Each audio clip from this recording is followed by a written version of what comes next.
On the night of December 25-26, 1776, Washington crossed the Delaware River, leading a column of Continental Army troops from today's Bucks County, Pennsylvania, to today's Mercer County, New Jersey, in a logistically challenging and dangerous operation.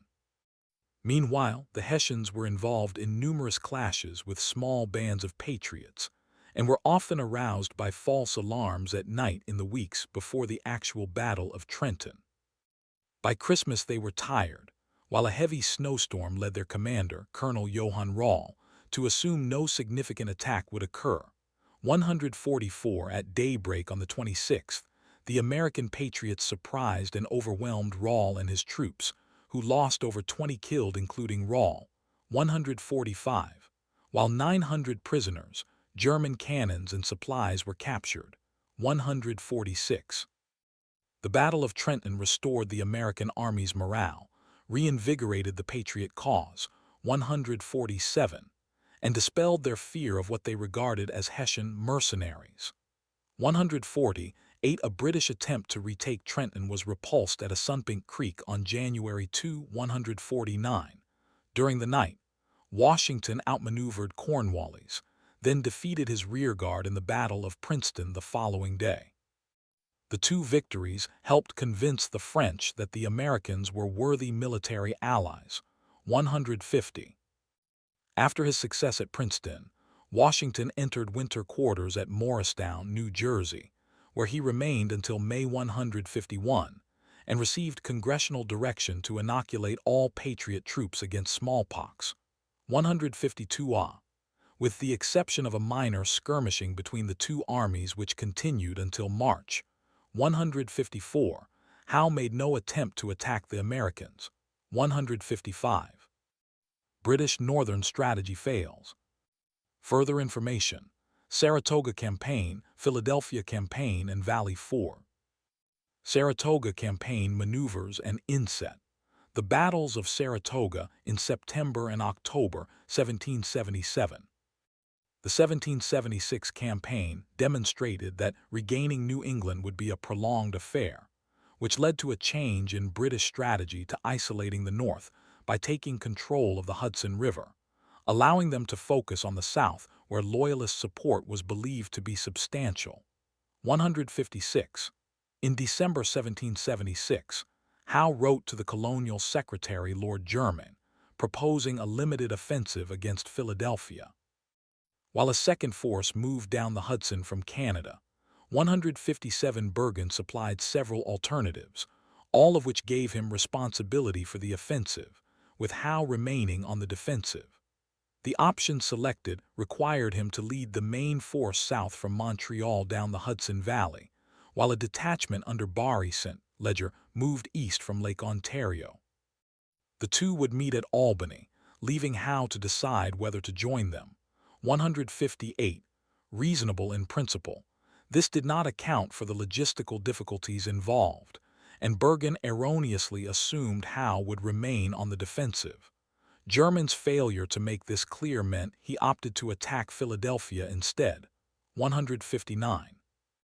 With a mixed force of British regulars, professional German soldiers, and Canadian militia, Bergen set out on June 14, 1777, and captured Fort Ticonderoga on July 5. As General Horatio Gates retreated, his troops blocked roads, destroyed bridges, dammed streams, and stripped the area of food. 160. This slowed Bergen's progress and forced him to send out large foraging expeditions. One of more than 700 British troops were captured at the Battle of Bennington on August 16, 161. St. Leger moved east and besieged Fort Stanwix. Despite defeating an American relief force at the Battle of Oriskany on August 6, St. Leger was abandoned by his Indian allies and withdrew to Quebec on August 22, 162. Now isolated and outnumbered by Gates, Bergen continued on to Albany rather than retreating to Fort Ticonderoga, reaching Saratoga on September 13. He asked Clinton for support while constructing defenses around the town. 163. Morale among his troops rapidly declined, and an unsuccessful attempt to break past Gates at the Battle of Freeman Farms on September 19 resulted in 600 British casualties, 164. When Clinton advised he could not reach them, Bergen's subordinates advised retreat. A reconnaissance in force on October 7 was repulsed by Gates at the Battle of Bemis Heights, forcing them back into Saratoga with heavy losses. By October 11, all hope of British escape had vanished. Persistent rain reduced the camp to a squalid hell, and supplies were dangerously low. 165. Bergen capitulated on October 17. Around 6,222 soldiers, including German forces commanded by General Friedrich Adolf Riedesel, surrendered their arms before being taken to Boston, where they were to be transported to England. 166. After securing additional supplies, Howe made another attempt on Philadelphia by landing his troops in Chesapeake Bay on August 24. 167. He now compounded failure to support Bergen by missing repeated opportunities to destroy his opponent. Despite defeating Washington at the Battle of Brandywine on September 11, he then allowed him to withdraw in good order. 168. After dispersing an American detachment at Paoli on September 20, Cornwallis occupied Philadelphia on September 26, with the main force of 9,000 under Howe based just to the north at Germantown. 169. Washington attacked them on October 4, but was repulsed. 170. To prevent Howe's forces in Philadelphia being resupplied by sea, the Patriots erected Fort Mifflin and nearby Fort Mercer on the east and west banks of the Delaware respectively, and placed obstacles in the river south of the city. This was supported by a small flotilla of Continental Navy ships on the Delaware, supplemented by the Pennsylvania State Navy, commanded by John Hazelwood. An attempt by the Royal Navy to take the forts in the October 20-22 Battle of Red Bank failed. 171-172. A second attack captured Fort Mifflin on November 16, while Fort Mercer was abandoned 2 days later when Cornwallis breached the walls. 173. His supply lines secured, Howe tried to tempt Washington into giving battle. But after inconclusive skirmishing at the Battle of White Marsh from December 5 to 8, he withdrew to Philadelphia for the winter. 174. On December 19, the Americans followed suit and entered winter quarters at Valley Forge. As Washington's domestic opponents contrasted his lack of battlefield success with Gates' victory at Saratoga, 175 foreign observers such as Frederick the Great were equally impressed with Washington's command at Germantown, which demonstrated resilience and determination. 176. Over the winter, poor conditions, supply problems, and low morale resulted in 2,000 deaths, with another 3,000 unfit for duty due to lack of shoes. 177, however, Baron Friedrich Wilhelm von Steuben took the opportunity to introduce Prussian army drill and infantry tactics to model companies in each Continental Army regiment, who then instructed their home units. 178.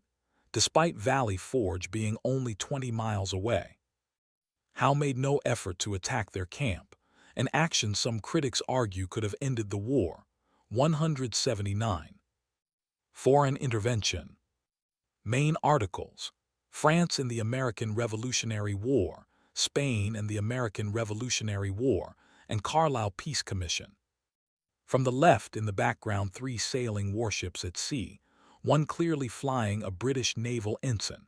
In the center right foreground, 3 sailing warships, 2 of them firing broadsides with gun smoke starting to cover them up. There was no U.S. flag on the American ship, so the British said John Paul Jones was a pirate. The Battle of Flamborough Head with U.S. warships in European waters with access to Dutch, French, and Spanish ports. Like his predecessors, French Foreign Minister Vergennes considered the 1763 peace a national humiliation and viewed the war as an opportunity to weaken Britain. He initially avoided open conflict, but allowed American ships to take on cargoes in French ports, a technical violation of neutrality. 180 virgins persuaded Louis XVI to secretly fund a government front company to purchase munitions for the Patriots, carried in neutral Dutch ships and imported through St. Eustatius in the Caribbean. 181. Many Americans opposed a French alliance, fearing to exchange one tyranny for another, but this changed after a series of military setbacks in early 1776. As France had nothing to gain from the colonies reconciling with Britain, Congress had three choices: making peace on British terms, continuing the struggle on their own, or proclaiming independence, guaranteed by France. Although the Declaration of Independence had wide public support, over 20% of congressmen voted against an alliance with France. 182 Congress agreed to the treaty with reluctance, and as the war moved in their favor, increasingly lost interest in it. 183. Silas Deane was sent to Paris to begin negotiations with Virgins, whose key objectives were replacing Britain as the United States' primary commercial and military partner, while securing the French West Indies from American expansion. 184. These islands were extremely valuable. In 1772, the value of sugar and coffee produced by Saint-Domingue on its own exceeded that of all American exports combined. 185. Talks progressed slowly until October 1777, when British defeat at Saratoga and their apparent willingness to negotiate peace convinced Virgins only a permanent alliance could prevent the disaster of Anglo-American rapprochement. Assurances of formal French support allowed Congress to reject the Carlisle Peace Commission and insist on nothing short of complete independence. 186. On February 6, 1778, France and the United States signed the Treaty of Amity and Commerce regulating trade between the two countries, followed by a defensive military alliance against Britain, the Treaty of Alliance. In return for French guarantees of American independence, Congress undertook to defend their interests in the West Indies, while both sides agreed not to make a separate peace. Conflict over these provisions would lead to the 1798 to 1800 Quais War. 183. Charles III of Spain was invited to join on the same terms but refused, largely due to concerns over the impact of the Revolution on Spanish colonies in the Americas. Spain had complained on multiple occasions about encroachment by American settlers into Louisiana, a problem that could only get worse once the United States replaced Britain. 187. From the left, a coastal town set in the background of a harbor, in the foreground center-right in the approach to the harbor and curving into the right background, a line of French warships, one firing a broadside at the town. French Admiral d'Estaing's joint expedition with Sullivan at the Battle of Rhode Island in August 1778. Although Spain ultimately made important contributions to American success, in the Treaty of Aranjuez, Charles agreed only to support France's war with Britain outside America, in return for help in recovering Gibraltar, Minorca, and Spanish Florida. 188. The terms were confidential since several conflicted with American aims. For example, the French claimed exclusive control of the Newfoundland cod fisheries, a non-negotiable for colonies like Massachusetts. 189. One less well-known impact of this agreement was the abiding American distrust of foreign entanglements. The U.S. would not sign another treaty with France until their NATO agreement of 1949. 183. This was because the U.S. had agreed not to make peace without France, while Aranjuez committed France to keep fighting until Spain recovered Gibraltar, effectively making it a condition of U.S. independence without the knowledge of Congress. 190. To encourage French participation in the struggle for independence, the U.S. representative in Paris, Silas Deane, promised promotion and command positions to any French officer who joined the Continental Army, such as Gilbert du Motier, Marquis de Lafayette, whom Congress via Dean appointed a major general, 191-192, on July 31, 1777, 193. When the war started, Britain tried to borrow the Dutch-based Scots Brigade for service in America, but pro-patriot sentiment led the States General to refuse. 194. Although the Republic was no longer a major power, prior to 1774 they still dominated the European carrying trade, and Dutch merchants made large profits shipping French-supplied munitions to the Patriots. This ended when Britain declared war in December 1780, a conflict that proved disastrous to the Dutch economy. 195. The British government failed to take into account the strength of the American merchant marine and support from European countries, which allowed the colonies to import munitions and continue trading with relative impunity. While well aware of this, the North administration delayed placing the Royal Navy on a war footing for cost reasons. This prevented the institution of an effective blockade. 196.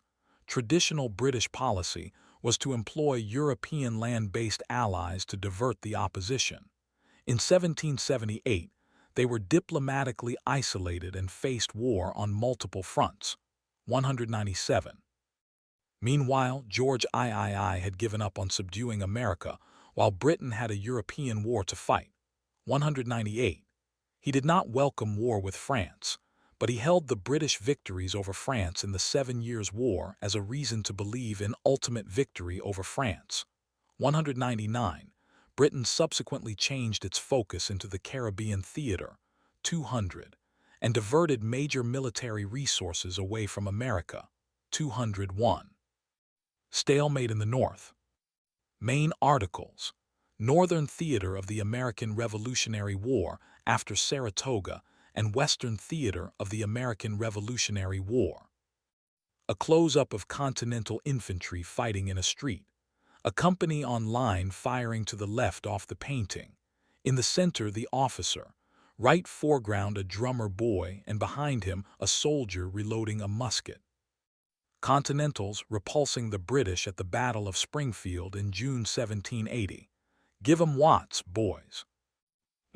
At the end of 1777, Howe resigned and was replaced by Sir Henry Clinton on May 24, 1778. With French entry into the war, he was ordered to consolidate his forces in New York. 201. On June 18, the British departed Philadelphia with the reinvigorated Americans in pursuit. The Battle of Monmouth on June 28 was inconclusive but boosted Patriot morale. That midnight, the newly installed Clinton continued his retreat to New York. 202.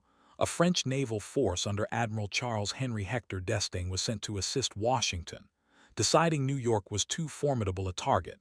In August, they launched a combined attack on Newport, with General John Sullivan commanding land forces. 203. The resulting Battle of Rhode Island was indecisive. Badly damaged by a storm, the French withdrew to avoid risking their ships. 204. Further activity was limited to British raids on Chestnut Neck and Little Egg Harbor in October. 205. In July 1779, the Americans captured British positions at Stony Point and Paulus Hook. 206. Clinton unsuccessfully tried to tempt Washington into a decisive engagement by sending General William Tryon to raid Connecticut. 207. In July, a large American naval operation, the Penobscot Expedition, attempted to retake Maine but was defeated. 208. Persistent Iroquois raids in New York and Pennsylvania led to the punitive Sullivan Expedition from July to September 1779. Involving more than 4,000 Patriot soldiers, the Scorched Earth Campaign destroyed more than 40 Iroquois villages and 160,000 bushels, 4,000 MTS of maize, leaving the Iroquois destitute and destroying the Iroquois Confederacy as an independent power on the American frontier. However, 5,000 Iroquois fled to Canada, where, supplied and supported by the British, they continued their raids. 209, 210, 211. During the winter of 1779–1780, the Continental Army suffered greater hardships than at Valley Forge. 212 morale was poor, public support fell away. The Continental dollar was virtually worthless. The army was plagued with supply problems. Desertion was common, and mutinies occurred in the Pennsylvania Line and New Jersey Line regiments over the conditions. 213. In June 1780, Clinton sent 6,000 men under Wilhelm von Knyphausen to retake New Jersey, but they were halted by local militia at the Battle of Connecticut Farms. Although the Americans withdrew, Knyphausen felt he was not strong enough to engage Washington's main force and retreated. 214. A second attempt 2 weeks later ended in a British defeat at the Battle of Springfield, effectively ending their ambitions in New Jersey. 215. In July, Washington appointed Benedict Arnold commander of West Point. His attempt to betray the fort to the British failed due to incompetent planning, and the plot was revealed when his British contact John Andre was captured and executed. 216. Arnold escaped to New York and switched sides, an action justified in a pamphlet addressed to the inhabitants of America. The Patriots condemned his betrayal, while he found himself almost as unpopular with the British. 217. War in the South. Main article: Southern Theater of the American Revolutionary War. A bird's-eye view over the British lines of artillery besieging the port of Charleston in the center background, and landing some shots at the docks. The British siege of Charleston in May 1780. A close-up of a cavalry melee on large horses with sabers and pistols drawn. 3 redcoats center-right are engaging 2 patriots in blue along with an African-American in a brown linen shirt and white pants, with his pistol drawn and leveled at a redcoat. The Continental Army routs the British Legion at the Battle of Cowpens in Cowpens, South Carolina, in January 1781. The Southern strategy was developed by Lord Jermyn, based on input from London-based loyalists, including Joseph Galloway. They argued that it made no sense to fight the Patriots in the North where they were strongest, while the New England economy was reliant on trade with Britain.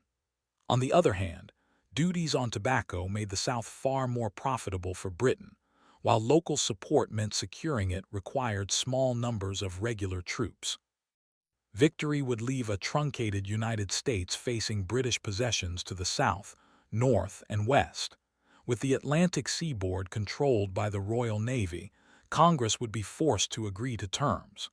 However, assumptions about the level of Loyalist support proved wildly optimistic. 218. Jermyn ordered Augustine Prevost, the British commander in East Florida, to advance into Georgia in December 1778. Lieutenant Colonel Archibald Campbell, an experienced officer, captured Savannah on December 29, 1778. He recruited a Loyalist militia of nearly 1,100, many of whom allegedly joined only after Campbell threatened to confiscate their property. 219. Poor motivation and training made them unreliable troops, as demonstrated in their defeat by Patriot militia at the Battle of Kettle Creek on February 14, 1779, although this was offset by British victory at Briar Creek on March 3. 220. In June 1779, Prevost launched an abortive assault on Charleston before retreating to Savannah, an operation notorious for widespread looting by British troops that enraged both Loyalists and Patriots. In October, a joint French and American operation under D'Estaing and General Benjamin Lincoln failed to recapture Savannah. 221. Prevost was replaced by Lord Cornwallis, who assumed responsibility for German strategy. He soon realized estimates of Loyalist support were considerably overstated, and he needed far more regular forces. 222. Reinforced by Clinton, Cornwallis's troops captured Charleston in May 1780, inflicting the most serious Patriot defeat of the war. Over 5,000 prisoners were taken, and the Continental Army in the South effectively destroyed. On May 29, Lieutenant Colonel Bannister Tarleton's mainly Loyalist force routed a Continental Army force nearly 3 times its size under Colonel Abraham Buford at the Battle of Waxhaws. The battle is controversial for allegations of a massacre, which were later used as a recruiting tool by the Patriots. 223. Clinton returned to New York, leaving Cornwallis to oversee the South. Despite their success, the two men left barely on speaking terms. 224. The Southern strategy depended on local support, but this was undermined by a series of coercive measures. Previously, captured patriots were sent home after swearing not to take up arms against the king. They were now required to fight their former comrades, while the confiscation of patriot-owned plantations led formerly neutral grandees to side with them. 225. Skirmishes at Williamson's plantation, Cedar Springs, Rocky Mount, and Hanging Rock signaled widespread resistance to the new oaths throughout South Carolina. 226. In July 1780, Congress appointed Gates commander in the South. He was defeated at the Battle of Camden on August 16, leaving Cornwallis free to enter North Carolina. 227. Despite battlefield success, the British could not control the countryside and Patriot attacks continued. Before moving north, Cornwallis sent Loyalist militia under Major Patrick Ferguson to cover his left flank, leaving their forces too far apart to provide mutual support. 228. In early October, Ferguson was defeated at the Battle of Kings Mountain, dispersing organized Loyalist resistance in the region. 229. Despite this, Cornwallis continued into North Carolina hopping for Loyalist support. While Washington replaced Gates with General Nathanael Greene in December 1780. 230. Greene divided his army, leading his main force southeast pursued by Cornwallis. A detachment was sent southwest under Daniel Morgan, who defeated Tarleton's British Legion at Cowpens on January 17, 1781, nearly eliminating it as a fighting force. 231. The Patriots now held the initiative in the South, with the exception of a raid on Richmond led by Benedict Arnold in January 1781. 232. Greene led Cornwallis on a series of countermarches around North Carolina. By early March, the British were exhausted and short of supplies, and Greene felt strong enough to fight the Battle of Guilford Courthouse on March 15. Although victorious, Cornwallis suffered heavy casualties and retreated to Wilmington, North Carolina, seeking supplies and reinforcements. 233. The Patriots now controlled most of the Carolinas and Georgia, outside the coastal areas. After a minor reversal at the Battle of Hobkirk's Hill, they recaptured Fort Watson and Fort Mott on April 15. 234. On June 6, Brigadier General Andrew Pickens captured Augusta, leaving the British in Georgia confined to Charleston and Savannah. 235. The Assumption Loyalists would do most of the fighting, left the British short of troops, and battlefield victories came at the cost of losses they could not replace. Despite halting Greene's advance at the Battle of Eutaw Springs on September 8, Cornwallis withdrew to Charleston with little to show for his campaign. 236. Western Campaign. Main article: Western Theater of the American Revolutionary War. At left center, Virginia Militia Colonel George Rogers Clark with buckskinned uniformed militia lined up behind him. At right center, red-coated British Quebec Governor Hamilton surrendering with ranks of white uniformed Tory militia behind receding into the background. A drummer boy in the foreground. A line of British Indian allies lined up on the right receding into the background. Province of Quebec Governor Henry Hamilton surrenders to Colonel George Rogers Clark at Vincennes in February 1779. From the beginning of the war, Bernardo de Galvez, the governor of Spanish Louisiana, allowed the Americans to import supplies and munitions into New Orleans, then ship them to Pittsburgh. 237.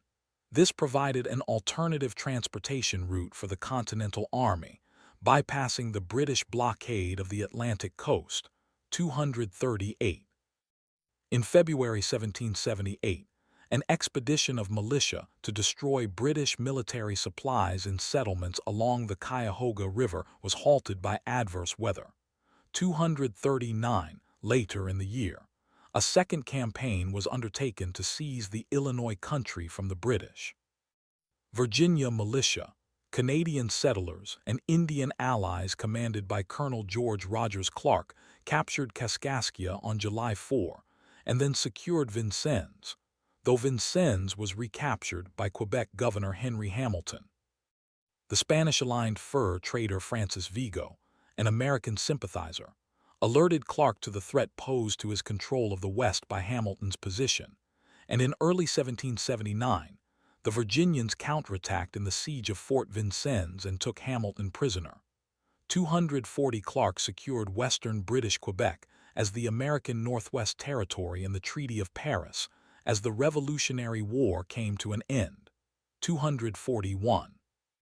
When Spain joined France's war against Britain in the Anglo-French War in 1779, their treaty specifically excluded Spanish military action in North America. Later that year, however, Galvez initiated offensive operations against British outposts.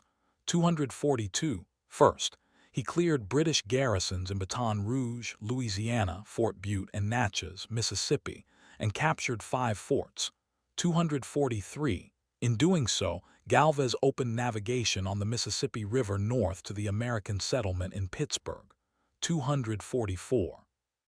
On May 25, 1780, British Colonel Henry Byrd invaded Kentucky as part of a wider operation to clear American resistance from Quebec to the Gulf Coast. Their advance on New Orleans was repelled by Spanish Governor Galvez's offensive on Mobile. Simultaneous British attacks were repulsed on St. Louis by the Spanish Lieutenant Governor de Leyva and on the Virginia County Courthouse in Cahokia, Illinois, by Lieutenant Colonel Clark. The British initiative under Byrd from Detroit was ended at the rumored approach of Clark.